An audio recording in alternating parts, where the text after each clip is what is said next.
கிறிஸ்துவுக்குள் பிரியமான சகோதர சகோதரிகளே, ஆண்டவராகிய இயேசு கிறிஸ்துவின் நாமத்தில் உங்களை வாழ்த்துகிறேன்.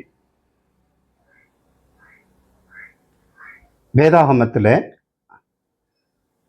இயேசு தம்முடைய சீசர்களை தேவனுடைய ராஜ்யத்தை மகிமைப்படுத்தவும் தேவனுடைய ராஜ்யத்தை குறித்து பேசுவதற்கும் அனுப்பினார்.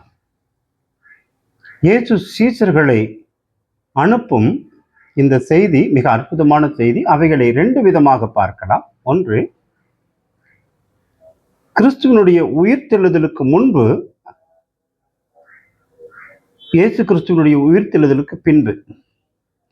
இயேசு கிறிஸ்துவனுடைய உயிர்த்தெழுதலுக்கு முன்பு சீசர்கள் இயேசுவினால் அனுப்பப்பட்டார்கள்.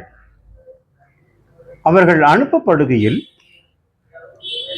இயேசு அவர்களுக்கு கட்டளையிட்டு சொன்னது என்னவென்றால், நீங்கள் புறஜாதியார் நாடுகளுக்கு போகாமலும் சமாரியா பட்டணங்களுக்குள் பிரவேசியாமலும் காணாமற் போன ஆடுகளாகிய இஸ்ரவேல் வீட்டார் இடத்திற்கு போங்கள்.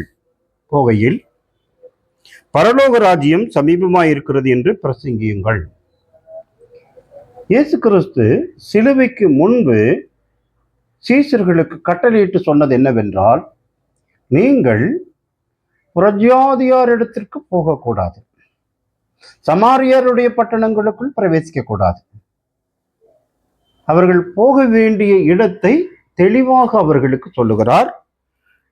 காணாமல் போன ஆடுகளாகிய இஸ்ரவேல் வீட்டார் இடத்திற்கு போங்கள். அப்போ இயேசு கிறிஸ்து சீசர்களுக்கு கட்டளையிட்டு சொன்ன செய்தி, இஸ்ரவேல் வீட்டாருக்கு போய் தேவனுடைய ராஜ்யம் சமீபமாய் இருக்கிறது என்று அவர்களுக்கு சொல்லுங்கள். நீங்கள் கடவுளால் அனுப்பப்பட்டவர்கள், நீங்கள் மெய்யாகவே இறை தூதர் என்பவர்களுக்கு அடையாளமாக அவர்கள் கண்களுக்கு முன்பு வியாதிகளை சுகப்படுத்தினார்கள். அற்புதங்களும் அடையாளங்களும் நடந்தன. ஆனால் எத்தனை இஸ்ரவேலர்கள், எத்தனை யூத மக்கள், இஸ்ரவேல் வீட்டார் சீடர்களை ஏற்றுக்கொண்டார்கள் என்பது நாம் ஆராய்ந்து பார்க்க வேண்டிய ஒரு செய்தி. சரி, இயேசு கிறிஸ்து உயிர்த்தெழுந்த பிற்பாடு சீசர்களை அனுப்பினார். அப்பொழுது இயேசு சமீபமாய் வந்து அவர்களை பார்த்து, வானத்திலும் பூமியிலும் சகல அதிகாரம் எனக்கு கொடுக்கப்பட்டிருக்கிறது. ஆகையால் நீங்கள் புறப்பட்டு போய் சகல ஜாதிகளையும் சீசராக்கி பிதா குமாரன் பரிசுத்த ஆவியின் நாமத்தினாலே அவர்களுக்கு ஞானஸ்தானம் கொடுத்து, நான் உங்களுக்கு கட்டளையிட்ட யாவையும் அவர்கள் கைக்கொள்ளும்படி அவர்களுக்கு உபதேசம் பண்ணுங்கள். இதோ உலகத்தின் முடிவு பரியந்தமும் சகல நாட்களிலும் நான் உங்களோட கூட இருக்கிறேன் என்றார். ஆமென். பிரியமானவர்களே, இயேசு தெளிவாக சீசர்களுக்கு கட்டளை கொடுக்கிறார். நீங்கள் புறப்பட்டு போய் சகல ஜாதிகளையும் சீசராக்கி பிதா குமாரன் பரிசுத்த ஆவியின் நாமத்தினாலே ஞானஸ்தானம் கொடுங்கள் என்று சொன்னார்.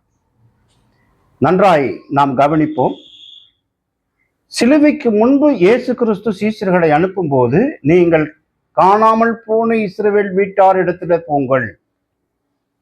சிலுவைக்கு பின்பு இயேசு சொல்லுகிறார், சகல அதிகாரமும் எனக்கு கொடுக்கப்பட்டிருக்கிறது. ஆகவே நீங்கள் புறப்பட்டு போய் சகல ஜாதிகளையும் சீசராக்குங்கள்.